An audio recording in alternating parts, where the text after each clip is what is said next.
The big problem I have is that they forget that aesthetics is often treated as a kind of add-on to life.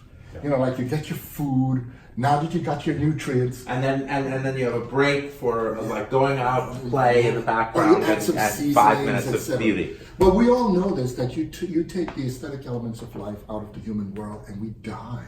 Yeah. You could give a person food, shelter, clothing, but if you don't give the opportunity to decorate a room or to bring seasonal food or to have communication or joy, they'll just kill themselves. It's just horrible. And this is something Locke had an insight in, but you see, this aesthetic question then, because it's not superficial, it's connected to a fallacy of the way people tend to think about how we should think about issues, which is we want the one thing. When our world is actually a convergence of many things, all needed for things to work. So there are ethical dimensions, aesthetic dimensions, political dimensions, physical dimensions, blah, blah, blah, blah, blah, blah, blah. Now, within it, there's something that's always struck me. And what has always struck me is that Locke was aware of jazz. And as you know, I'm a jazz musician. I play other forms, rock and roll, blues, hip hop, etc. And the thing is what has always struck me about jazz that's rather interesting is that you don't have to tell jazz musicians what to play. They don't even have to speak the same ordinary language. I can meet people who are musicians. I perform with people all over the world, in Eastern Europe, in East Asia, in South America, in Africa, in Europe, etc. And there are times I meet people and we just sit down and we just play.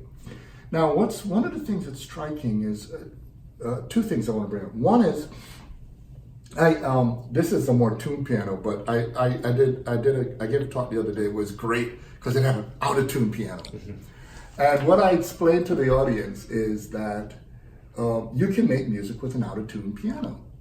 And the reason you can do this is because, you see, if the goal is music for people here, it means you have to play it differently.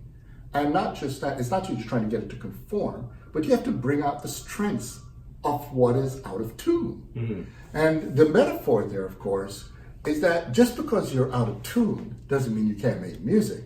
Just because you are different in a society doesn't mean you cannot contribute to the music of the society. Of course, music at this point is allegorical. Mm-hmm. So the thing that was really cool is there's the second element. There's a profound allegory about democracy in jazz. Because you see, when jazz musicians show up, if I say I'm playing drums, if somebody else is playing and I decide I'm just going to go, and show off and do all kinds of stuff, the other musicians are going to stop and say, yo, what are you doing? Right? In order for the music to occur, we have to play together. And it's not just we play together. My responsibility as a drummer at that point is I have to do accents or the basis. Everybody has to do something to get whoever is taking the lead to do her or his best performance. Mm-hmm. Because it's never his or her performance, it's our performance, which is connected to what we were saying about politics. The mistake is people think politics is to ask, what about me? But political life is a lot like the jazz model. Political life is what are we doing for sounds we cannot even predict. For instance, I had no idea what I would play right now. But the fact of the matter is, and I don't even know if this is tuned, so let's just give everybody knows C major. So just slightly off. But one has to be a trained ear to know this, all right? But it's just slightly off. But of course, once you know this, you could do anything. If we start with C major.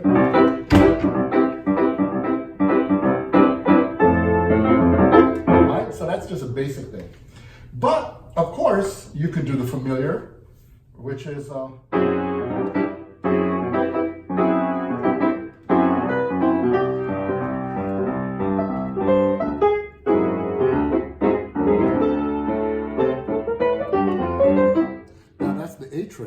one of the reasons I love that song is Billy Strayhorn wrote it.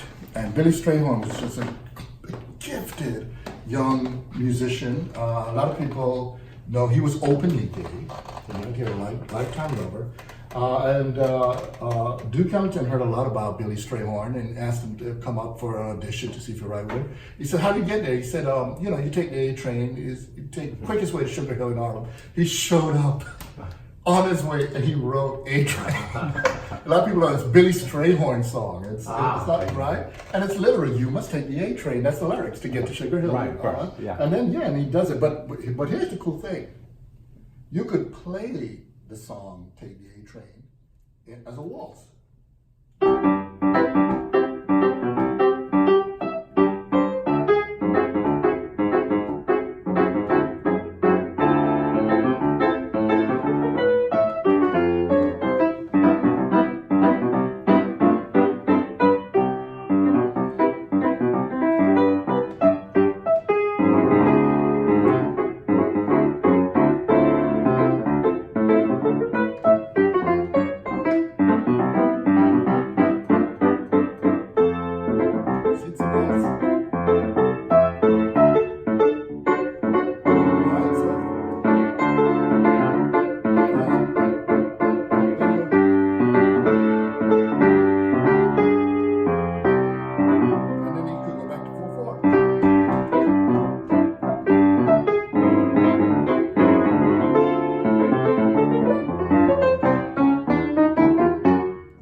There are other things one can do that's a use of dissonance and many other things. So, for instance, this is a song I used to love to play by Mango Santa Maria, Afro Blues, which relates to us, right?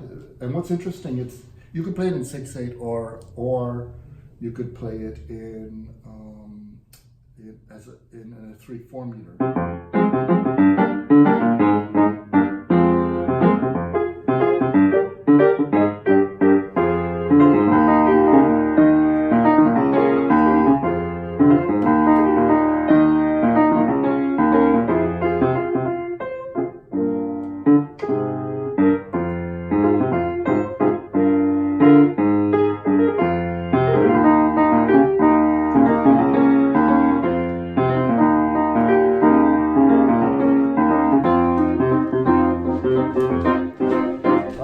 That's just the main melody there.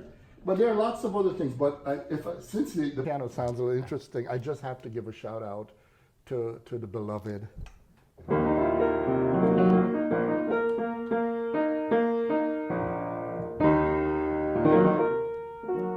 Thelonious Monk.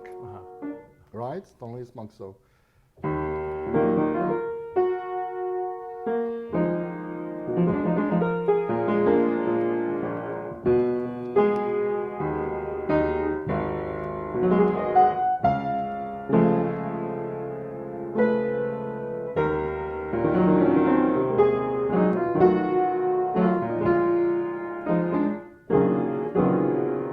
Now you notice the use of dissonance there?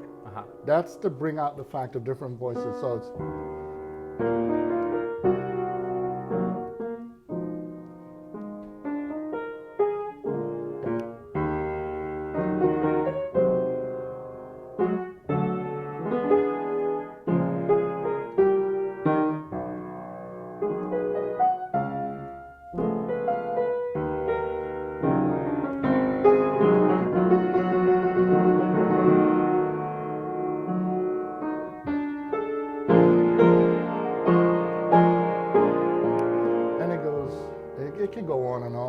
But I think what I'll do is something that I've never played, mainly because I don't know, and just to bring out the point. If one of the things about jazz is listening, and if one listens, one could just see what happens. So, actually, you know what? I'll play one of my songs instead. This is a song I wrote for my good friend Boaventura de Souza. It's called Flamenco de Boa.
was written with dissonance in mind, because Boaventura de Souza argues for pluralistic different epistemologies, and he's arguing for the liberation of cognitive life.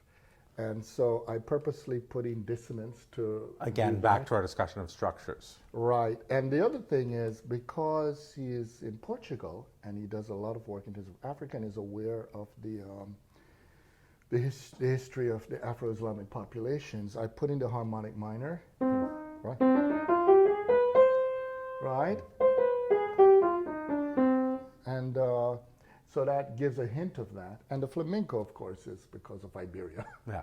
But anyway, but the main thing about this is that a lot of what I just did is challenges certain models of mind. Because there's a model of mind that says you have to know what you're going to do before you do it. When, in fact, many things we know in the very act of doing them. Again, back to our discussion of structure. Yeah. But anyway, thanks, Thank Jason. you so much, Louis. And we both do this, and we're done. Yeah. Thank you. Thank you. Thank you, Bob. Thank you, Bob.